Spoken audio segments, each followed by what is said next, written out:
Hi folks. Okay, after you've created the course, obviously you're back into going into the detail now, creating tutorials per week. So going to the login page, login,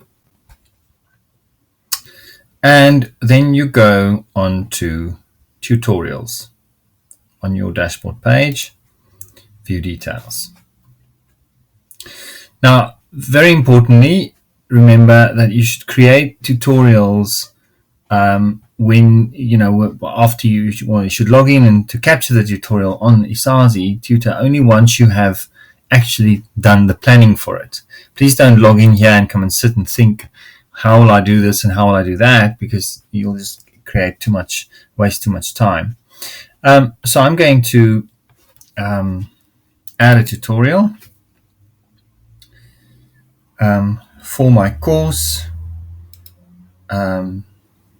Isazi Tutor Overview, and according to my outline, this is for week 2 that I'm going to create that activity, the tutorial. And now I'm into creating the activities, and what I've done is let me show you quickly. I've put it onto a document that is separate. I've printed the document separately, and so I'm going to just copy and paste from my document where I've done my planning. So the first activity is just a little bit of text, which I've copied and pasted here.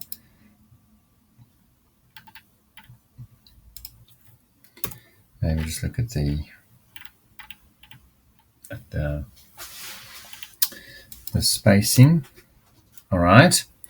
Then if you want to add an activity, you go new activity. Remember how a tutorial works is it's a series of activities and then it's followed by a quiz at the end.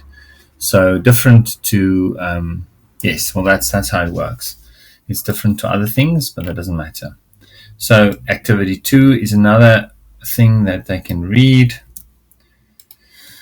Now remember, we did say that there are different types of activities. So if you had to insert a hyperlink, you would add it there. You'll see insert a hyperlink, then you type in. So if you want to say, look at this YouTube video, you would add it in there. So if you say, open this YouTube video, then you would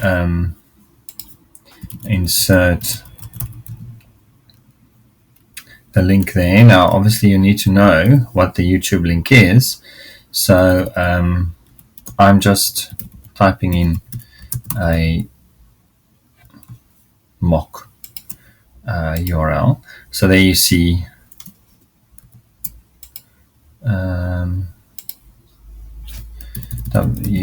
youtube.com, and you insert it there.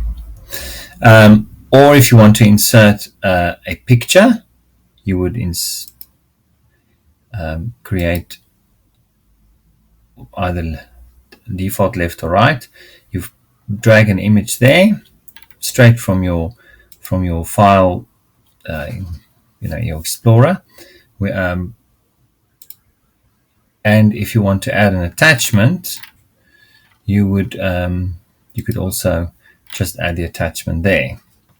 So this is where you also could actually add a picture, a MP3, like a sound file, all of that. All right. I'm going to delete this because my activity actually doesn't have any files. My activity simply has a bit of text.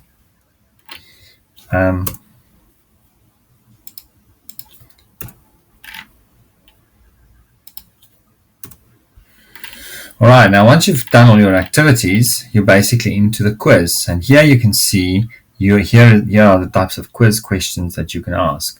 Now my quiz I've also typed out on another document, which I would also recommend you do.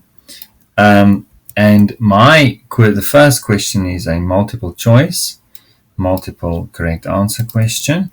And now I'm just going to put in all the various options. What is important with multiple choice is that you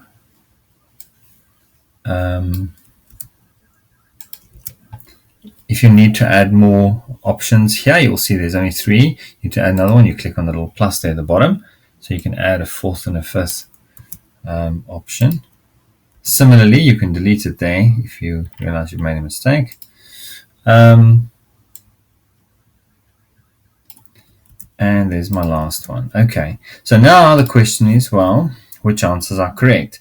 Well, that one is correct. Now, it's important that you must, as the tutor, must indicate to the computer which answers are correct so that it can be marked.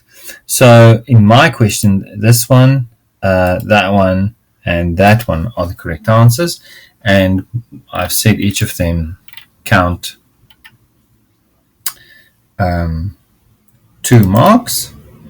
So that's what you do there.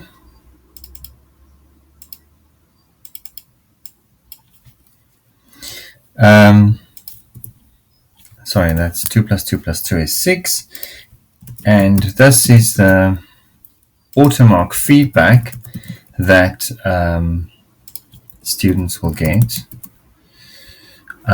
if that is enabled on the app.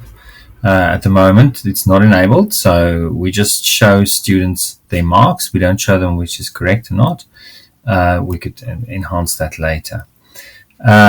So options 1, 2, and 5 are correct. Incorrect.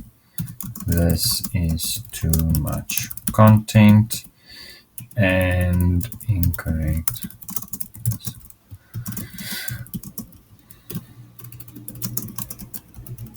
So when a student does the wrong answer, gives the wrong answer, you need to basically give them feedback that they can see what the wrong answer is. Or why it's wrong, rather, I should say. All right, so that was my first question. If you want to add a question, you simply go down. If you want to delete the question, you can just delete it there.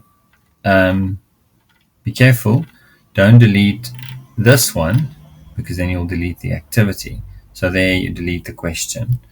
My next question is a true-false question. You just drag it like that.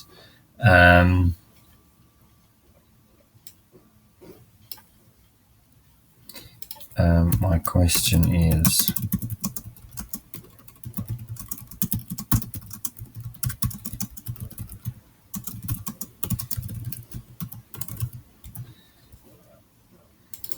true-false questions.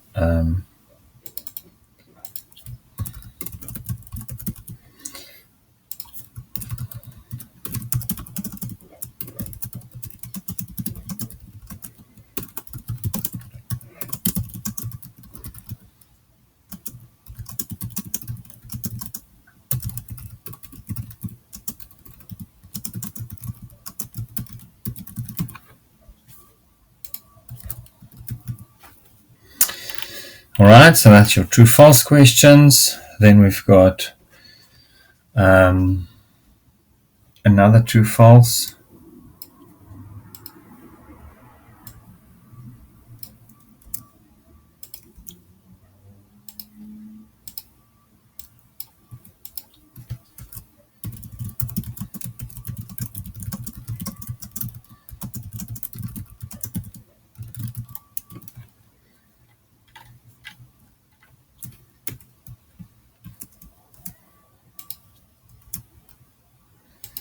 And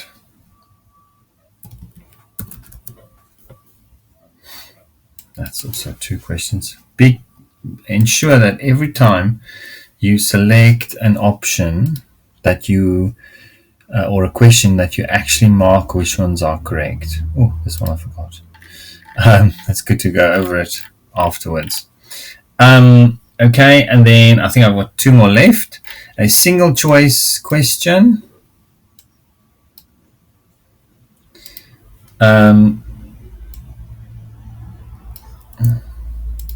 So this is a multiple choice question, or there are multiple options, but only one answer is correct. That's where you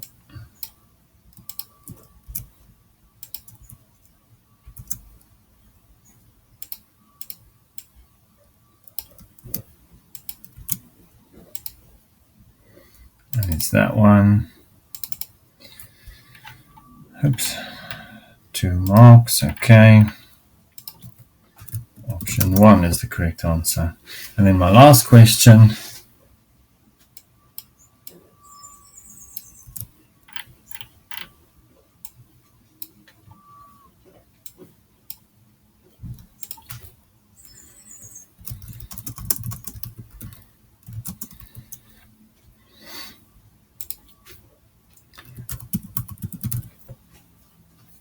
Be careful here not to add punctuation marks, or don't capitalize if it's not supposed to be capital, because when it's auto marked, it must match exactly, otherwise it will not work.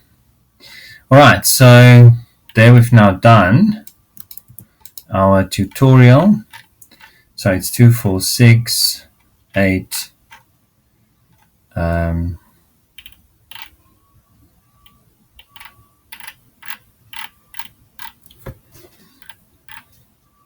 Yeah, so there it's all done. You just make sure you can go through it perhaps again, make sure that it's all done properly. If you want to look at activity 1, you just go there and look at activity 1, activity 2, and then when you are done with it, when you're happy, you click on create. Now it'll just test to see if you filled in all the fields, and now the tutorial has been created. Students that are now on your course will be able to see that tutorial immediately.